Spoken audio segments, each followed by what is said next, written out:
Hi viewers and subscribers. Today మనం April 4 సంబంధించి current affairs discuss చేయబోతున్నాం. అయితే ఈరోజు చూస్తే 6th BIMSTEC summit will be held in Bangkok, Thailand. అంటే మనకి 6వ బిమ్స్టెక్ సమావేశం బ్యాంకాక్లో జరగబోతుంది.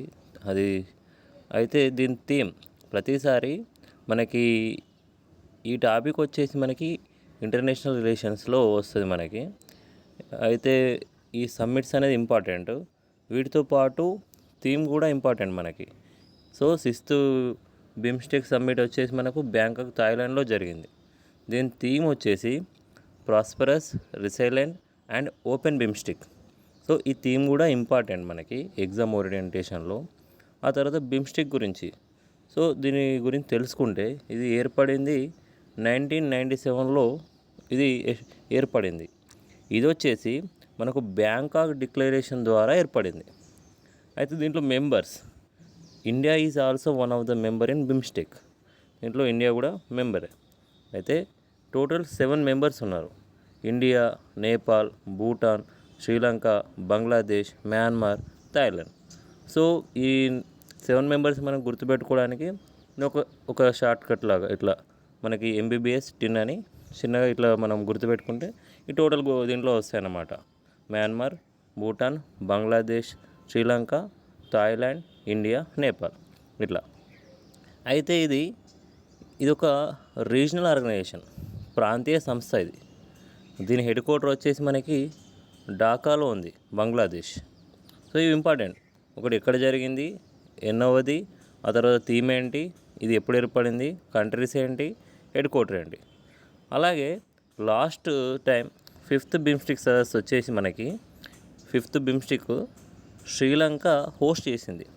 కానీ ఇది వర్చువల్గా జరిగింది, ఒక ప్లేస్లో జరగలేదు. ఇది వర్చువల్ మోడ్లో జరిగిందన్నమాట.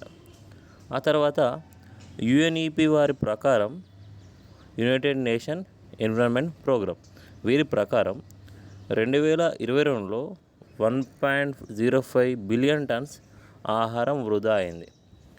అయితే దీంట్లో ఎక్కువగా అయితే మనకు హోమ్స్లోనే, గృహాల్లోనే 61% వృధా అయింది. సో ఈ ఫుడ్ వేస్ట్లో ఫస్ట్ ఉంది చైనా, సెకండ్ ఇండియా అన్నమాట.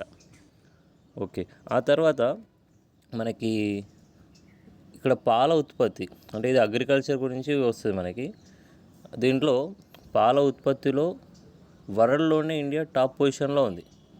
అయితే మన ఇండియా మిల్క్ ప్రొడక్షన్ వచ్చేసి 239 మిలియన్ మెట్రిక్ టన్స్ ప్రొడక్షన్లో మనం టాప్ ఉన్నాం, కానీ ఎక్స్పోర్ట్స్ లేం. ఎందుకు అంటే మనకు ఆల్రెడీ ఎక్కువ జనాభా కాబట్టి మనకి కన్జ్యూమ్ అవుతూ ఉంటుంది. ఇది మనకి ఏంటంటే అగ్రికల్చర్ అలైడ్ సెక్టర్లో వస్తుంది. అగ్రికల్చర్ అలైడ్ సెక్టర్స్ ఏంటి, ఒకటి పంటలు అంటే క్రాప్స్, సెకండ్ వన్ వచ్చేసి మనకి పశు సంపద, third Matsya Sampada, fourth forest. So ఇవి 4 ఇది వచ్చేసి పశు సంపద దాంట్లో ఈ పాల ఉత్పత్తి ఉంటుంది. ఆ తర్వాత మనకి పాలిటీ సంబంధించిన బిట్ వచ్చింది ఇక్కడ. ఒకే దేశం ఒకే ఎన్నిక, అంటే ఇది జమిలీ ఎన్నికలు అంటారు అన్నమాట. సో దీనికి సంబంధించి ఆల్రెడీ మనకు రామ్నాథ్ కోవింద్ గారి నేతృత్వంలో ఒక కమిటీ ఏర్పాటు చేశారు. అప్పట్లోనే ఆ కమిటీ జమిలీ ఎన్నికలు నిర్వహించమని చెప్పి కూడా చెప్పింది. సో దానిపైన మళ్ళీ జాయింట్ పార్లమెంటరీ కమిటీ వేసారు. ఆ కమిటీ ప్రజెంట్ అయితే దాని నాయకత్వం వహించేది PK చౌదరి గారు. సో ఆ కమిటీని ఇదివరకు వేసారు, ఇప్పుడు ప్రజెంట్ దాన్ని వానాకాలం సమావేశాల వరకు పొడిగించారు అన్నమాట, ఆ కమిటీ యొక్క సమయాన్ని. సో ఇంకా నివేదిక ఇవ్వలేదు ఇది. ఓకే, ఆ తర్వాత చూస్తే మన రాష్ట్ర ప్రభుత్వం ప్రతిష్టాత్మకంగా చేపట్టిన రాజీవ్ యువ వికాసం పథకం. సో దీని దరఖాస్తు డేట్ని ఏప్రిల్ 14 దాకా పొడిగించారు మళ్ళీ. అయితే దాని గైడ్లైన్స్ చూస్తే మనకి ఇది నిరుద్యోగ యువతకి ఇస్తున్నారు, అన్ఎంప్లాయిడ్ యూత్కి అన్నమాట. ఎందుకు అంటే స్వయం ఉపాధి, సెల్ఫ్ ఎంప్లాయ్మెంట్ కోసం. సో దీనిలో మనకు వచ్చేసి 50,000 to 4 lakh వరకు ఆర్థిక సాయం అందిస్తారన్నమాట. ఎవరెవరికి ఇస్తారు అంటే SC, ST, BC minority EWS యువతకి ఇస్తారు. సో దీనికి కులం సర్టిఫికేట్ అంటే క్యాస్ట్ సర్టిఫికేటు, ఇన్కమ్ సర్టిఫికేట్ అవసరం. కొందరికి రేషన్ కార్డు ఉంటే ఇన్కమ్ సర్టిఫికేట్ అవసరం లేదని కూడా చెప్పారు.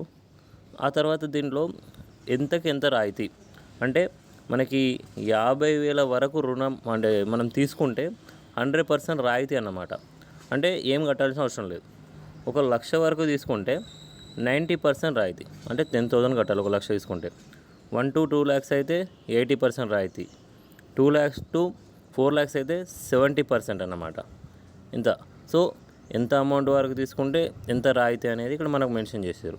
ఆ తర్వాత ఈ దీంట్లో వచ్చేసి 5 years వ్యవధిలో కుటుంబంలో ఒక్కరికి అవకాశం ఇస్తారు. అంటే 5 ఏళ్లలో దీని కింద మనకి లోన్ మాత్రం ఒక్కరికి ఇచ్చే అవకాశం ఉంటుంది. దీంట్లో మనకి ఫిజికల్లీ హ్యాండిక్యాప్డ్ వారికి 5% రిజర్వేషన్ ఇచ్చారు. అలాగే అయితే ఒక ఏజ్ కూడా మెన్షన్ చేశారు, ఇంత నుంచి ఇంత ఏజ్ ఉండాలి వాళ్ళకి ఈ పథకం వర్తింపని. ఒకవేళ వ్యవసాయేతర పథకాలకైతే 21 to 55 years, ఎప్పుడు July 1 వరకు. వ్యవసాయ పథకాల వరకు చూస్తే 21 to 60 years వారు దీనికి అర్హులు. Thank you. ఏప్రిల్ సంబంధించి కరెంట్ అఫైర్స్కి సపరేట్ ప్లేలిస్ట్ క్రియేట్ చేయడం జరిగింది. సో యూజ్ చేసుకోవాలని కోరుచున్నాం. ధన్యవాదములు.